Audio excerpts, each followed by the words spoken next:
ওই নিলয়, আমার কাছে আসো, আমাকে একটু চুমু দাও না।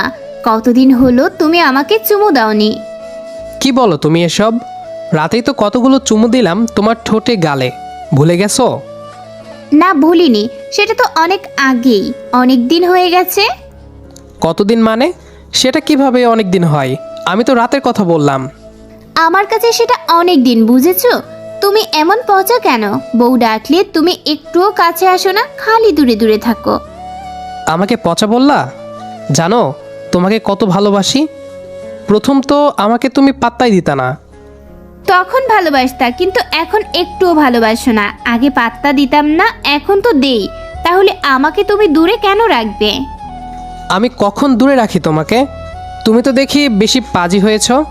দেখো সিনিয়র, তুমি আমার অনেক কষ্টে পাওয়া ভালোবাসা ছিলে, তোমাকে তো আদর করতেই হবে।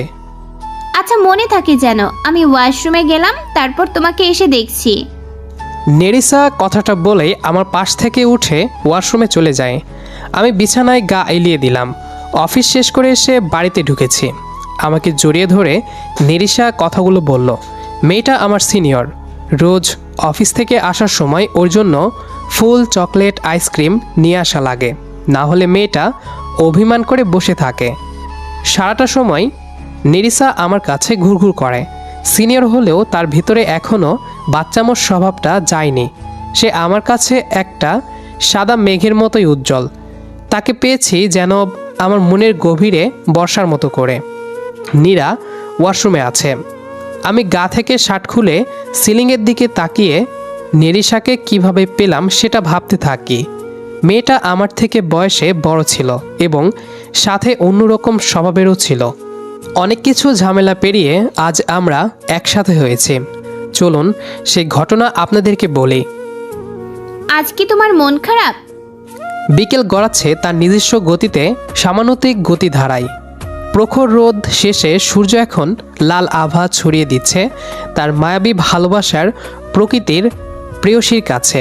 সে সময় আমি মাথা নিচু করে খেলার মাঠের এক পাশের বেঞ্চে বসে আছি।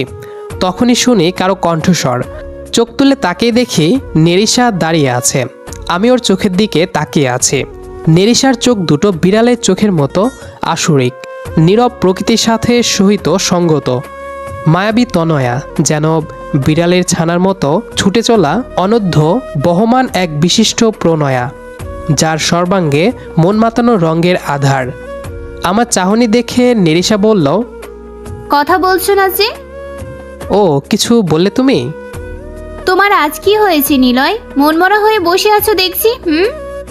ওর কথা শুনে আমি মুচকি হাসি দিলাম, যে হাসির মাঝে কোনো রং নেই, নেই কোনো নতুন শিহরণ জাগানো প্রফুল্লতা। নিরিশা হলো আমাদের পাশের বিল্ডিংয়ে থাকা মেয়ে। রোজ বিকেলে আমাদের এই এলাকাতে খেলার মাঠটাতে বসে পিচ্চিদের সাথে খেলা দেখি।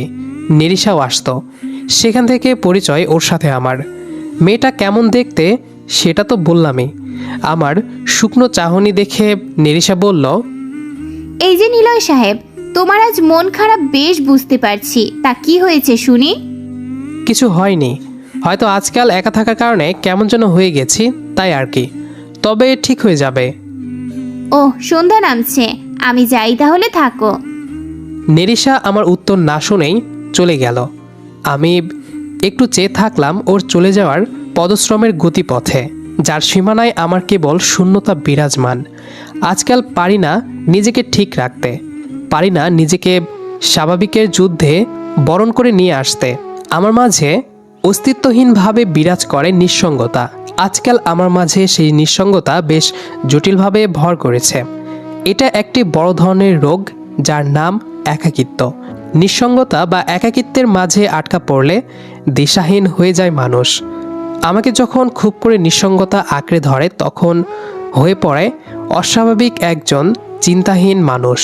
পরন্ত বিকেলে একলা বসে তাকিয়ে থাকি লালরাঙা সূর্যের দিকে। তাকিয়ে দেখি উড়ে চলা শালুক পাখির গগন পানে। দুই পকেটে হাত ঢুকিয়ে হাঁটি ব্যস্ত শহরের অপরিচ্ছন্ন রাস্তাতে। আমি মাথা নিচু করেছিলাম। বসা থেকে যখনই উঠতে যাব, তখনই পেছন থেকে নেরিশার কথাগুলো শুনলাম। এত কি ভাবছো নিলয়? সেই থেকে দেখছি উদাস হয়ে আছো। আরে নেরিশা, তুমি কখন এলে? তোমাকে খেয়াল করছিলাম দূর থেকে। তোমার কিছু একটা হয়েছে, বলো তো কি হয়েছে? আরে না, কিছু হয়নি। আজকাল অফিসের কাজে ব্যস্ত হয়ে গিয়েছি, তাই হয়তো। নেরিশার দিকে তাকালাম। ও আমার দিকে তাকিয়ে মুচকি হাসি দিল। ওর হাসির পল্লবীতে আমি নিজেকে আবারও হারাতে বসেছি। তবে নেরিশা বেশ বুঝতে পেরেছে আমি তাকে মিথ্যে বলছি। বাসায় যাও। তুমি যাবে না? তুমি যাও আগে, তারপর আমি। আমি বসা থেকে উঠে চলে আসলাম। আসার সময় একবারও পিছনে ফিরে তাকাইনি, কারণ নেরিশাকে দেখার শক্তি হারিয়ে ফেলেছি দিনকে দিন। আমি জানতাম না নেরিশা বিবাহিত। আমি এটা জানতাম না যে নেরিশার বিয়ে হয়েছে 4 বছর আগে।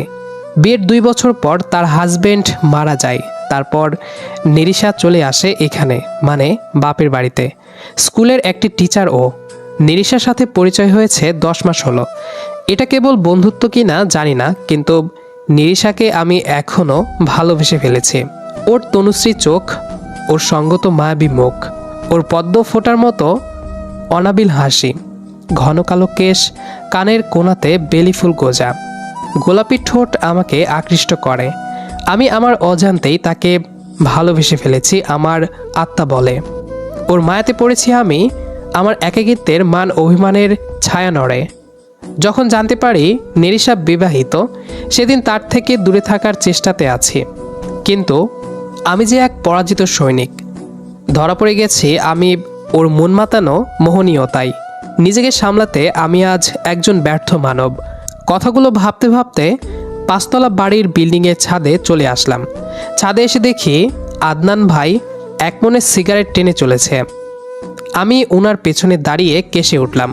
উনি আমাকে দেখেই তড়িঘড়ি করে সিগারেট নেভাতে লাগলো, কারণ একদিন তাকে কড়া গলায় সিগারেট খাওয়া নিয়ে কথা শুনিয়েছিলাম। উনি এই বাড়িতে ভাড়া থাকে আমার মতো, তবে আমাকে অনেক স্নেহ করে। আমি বললাম, থাক না, আজ নেভানোর দরকার নেই। সিগারেট খেলে যদি মানুষের টেনশন দূর হতো, তাহলে মানুষের চিন্তাগুলো কষ্ট দিত না। আসলে মানুষ টেনশনের জন্য নেশা করে না, নেশা করে নেশাতে পড়ে। বেশ বলেছিস, থাক, বাদ দে এসব। তুই কখন এলি? জ্বালাও জ্বালাও।